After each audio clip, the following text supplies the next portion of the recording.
Assalamualaikum warahmatullahi wabarakatuh. Perkenalkan, kami dari kelompok 4 11 IPS 3 SMA N 10 Kota Tangerang Selatan ingin memperkenalkan nama anggota kami. Saya Rizya Syarani. Saya Ivan Maisa. Saya Siswa Marani. Saya Isa Kala. Ingin menceritakan video detik proklamasi.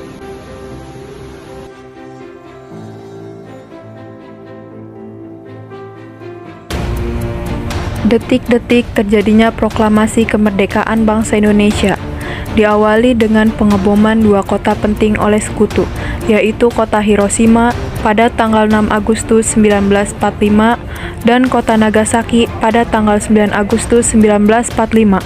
Pada tanggal 12 Agustus 1945, Soekarno, Muhammad Hatta, dan Rajiman Widyodiningrat ke Dalat untuk bertemu dengan Marsekal Terauchi yang menegaskan Jepang akan menyerahkan kemerdekaan bangsa Indonesia. Pada tanggal 14 Agustus 1945, Soekarno, Muhammad Hatta, dan Rajiman Widyodiningrat kembali ke Indonesia. Keesokan harinya, pada tanggal 15 Agustus 1945, akhirnya Jepang menyerah tanpa syarat ke sekutu dan terjadi kekosongan kekuasaan atau vacuum of power di Indonesia. Berita kekalahan Jepang tersebut akhirnya sampai pada telinga pemuda Indonesia, yaitu Sultan Syahrir melalui siaran radio Amerika. Selanjutnya, Subadio Sastro Satomo dan Subianto menemui Muhammad Hatta. Mereka meminta Muhammad Hatta agar mencegah PPKI mengumumkan kemerdekaan, karena menurut golongan muda, kemerdekaan Indonesia harus diperoleh dengan kekuatan bangsa Indonesia sendiri tanpa campur tangan negara lain. Sekitar pukul jam 8 malam, golongan muda mengadakan rapat di salah satu ruangan lembaga bakteriologi di Pegangsaan Timur. Rapat tersebut dihadiri oleh Chairul Saleh, Wikana, Margono, Armansyah, dan Kusnandar. Dalam rapat tersebut, golongan muda menuntut agar proklamasi kemerdekaan Indonesia dilaksanakan sesegera mungkin. Mereka meminta Soekarno membacakan proklamasi esok hari, tepatnya pada tanggal 16 Agustus 1945. Namun, Soekarno menolak usulan tersebut karena menganggap golongan muda terlalu tergesa-gesa. Golongan muda mengancam akan terjadi pertumpahan darah apabila proklamasi tidak segera dilaksanakan. Peristiwa menegangkan ini juga disaksikan oleh golongan tua, yaitu Muhammad Hatta, Ahmad Subarjo, Buntaran, Sanusi, dan Iwa Kusuma Sumantri. Karena merasa keinginannya tidak terpenuhi, keesokan paginya, di tanggal 16 Agustus 1945, golongan muda mengasingkan Soekarno dan Muhammad Hatta ke sebuah daerah di Jawa Barat, yaitu Rengas Dengklok. Tujuan pengasingan tersebut adalah menjauhkan kedua pemimpin nasional itu dari pengaruh Jepang.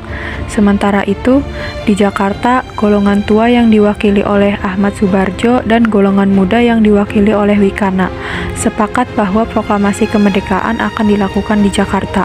Pada pukul 4 sore, Ahmad Subarjo diantar oleh Yusuf Kunto pergi ke tempat pengasingan di Rengas Dengklok.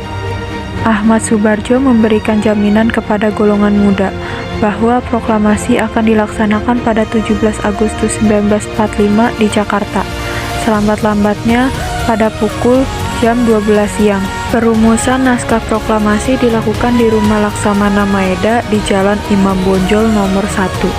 Dalam penyusunan naskah proklamasi, Ahmad Subarjo menyumbangkan pikiran secara lisan pada kalimat pertama yang berbunyi, "Pernyataan bangsa Indonesia untuk mengubah nasibnya sendiri." Muhammad Hatta menambahkan kalimat kedua sebagai pernyataan pengalihan kekuasaan. Soekarno menulis konsep proklamasi pada secari kertas. Selanjutnya, kertas yang ditulis oleh Soekarno diberikan kepada Sayuti Melik untuk diketik. Hasil rapat disepakati bahwa proklamasi akan dibacakan di halaman rumah Soekarno di Jalan Pegangsaan Timur nomor 56 Jakarta pada tanggal 17 Agustus 1945, tepat pada pukul 10 pagi. Para pemuda bergegas menyiapkan peralatan upacara dan mengumpulkan masyarakat di halaman rumah Soekarno. Tepat pada pukul 10 pagi, Soekarno didampingi Muhammad Hatta membacakan naskah proklamasi kemerdekaan Indonesia. Proklamasi. Kami, bangsa Indonesia, dengan ini menyatakan kemerdekaan Indonesia. Hal-hal yang mengenai pemindahan kekuasaan dan lain-lain diselenggarakan dengan cara saksama dan dalam tempo yang sesingkat-singkatnya. Jakarta, 17 Agustus 1945, atas nama bangsa Indonesia, Soekarno, Hatta.